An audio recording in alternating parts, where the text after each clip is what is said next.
አሜሪካው ፕሬዝዳንት ዶናልድ ትራምፕ የነዳጅ ታንከሮችን በሆርሙዝ ባህር በኩል ለማጀብ የአሜሪካ አጋሮች እንዲረዷቸው ለቀረበላቸው ጥያቄ ምላሽ ሰጥተዋል።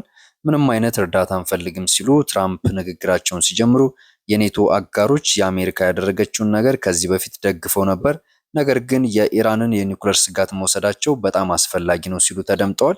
እንግዲህ የአሜሪካ በጣም ጠንካራ አገር ነች፣ የኢራንን ወታደራዊ ባህር ኃይልና አየር ኃይል ጠራርጋ ጥላለች ሲሉ ተደምጠዋል። ትራምፕ የሞኝ ስህተት እየሰሩ ነው ሲሉ የተደመጡት ኔቶዎችን ከዚህ በኋላ አናስፈልጋቸውም፣ እኛም አንፈልጋቸውም፣ ነገር ግን እዚህ መሆን ነበረባቸው ሲሉ ተደምጠዋል። ጦርነቱ እስካልተጠናቀቀ ድረስ ፈረንሳይ በሆርሙዝ ውስጥ ግብረ ኃይልን አትቀላቀልም በማለት በማክሮን አስተያየት ላይ ተከታዩን ጥያቄ ቀርቦላቸው ትራምፕ በቅርቡ ከስልጣናቸው እንደሚለቁ ተናግረዋል። እንግዲህ በእርግጥም እንደ ዩናይትድ ስቴትስ ኦፍ አሜሪካ ፕሬዝዳንት በመሆናችን በዓለም ላይ በየትኛውም ቦታ እጅግ በጣም ሀያል አገር ማንንም እርዳታ ማንፈልግ ነን ሲሉ ተደምጠዋል።